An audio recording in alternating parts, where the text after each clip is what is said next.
एक किसान और लड़के की शानदार कहानी।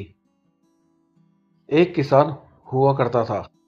वह बहुत ही मेहनती था, अपने काम के प्रति ईमानदार था।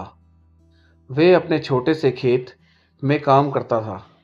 उस खेत से उनको अच्छा खासा धन प्राप्त हो जाता था। 5 से 6 सालों बाद उन्होंने कड़ी मेहनत कर खूब धन अर्जित किया तथा आसपास की सभी जमीन को खरीद लिया। अब उनको और ज़्यादा मेहनत करने की ज़रूरत हुई। वह अकेले इस कार्य को करने में समर्थ नहीं थे। इसीलिए उन्होंने वर्कर रखने के लिए अखबार में इश्तिहार छपवा दी तथा इंटरव्यू लेने के लिए बहुत से लोगों को बुलाए। वे सभी से सवाल करते थे कि आपको एग्रीकल्चर के बारे में क्या नॉलेज है, यानी खेती बाड़ी का कौन सा काम आता है। लोगों ने अलग अलग जवाब दिए। किसान को उन सभी का जवाब समझ में नहीं आया। फिर एक लड़का आया, उनसे भी यही सवाल पूछा। उस लड़के ने जवाब दिया। उसकी इस जवाब को सुनकर किसान को अटपटा जरूर लगा, लेकिन उसको काम में रख लिया। किसान ने उससे पूछा कि तुम क्या करोगे। उस लड़के ने बहुत ही प्यारा सा जवाब दिया, जब तूफान आएगा तब मैं आराम से सो जाऊंगा। किसान को यह जवाब अटपटा जरूर लगा, लेकिन उस लड़के को काम में रख लिया। अब इसका क्या मतलब है, आइए देखते हैं। वह लड़का किसान की हर काम में मदद करता था, खेतों की रक्षा करता। एक दिन किसान दौड़ते हुए आया, उस लड़के को ढूंढ रहा था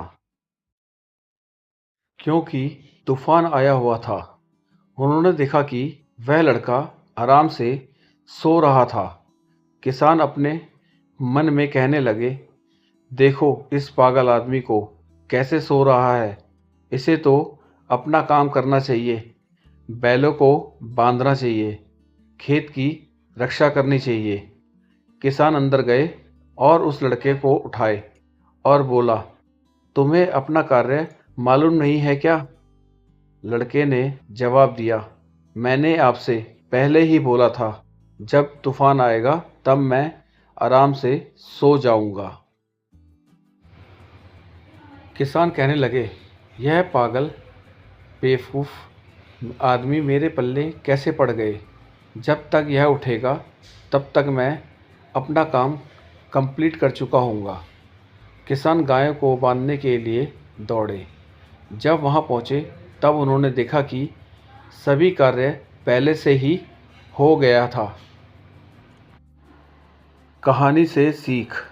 किसान को अब यह बात समझ में आया कि जब तूफान आएगा तो मैं आराम से सो जाऊंगा, अर्थात मुसीबत आने से पहले ही सभी कार्य को पूरा कर लेना चाहिए। बहुत से किसानों को यही हाल है कि वे मुसीबत आने पर ही कार्य को करने के लिए दौड़ते हैं, पहले से कार्य को करके नहीं रखते। हमें इस लड़के से सीख लेनी चाहिए तथा अपने जीवन में भी इस पाठ का अनुसरण करना चाहिए।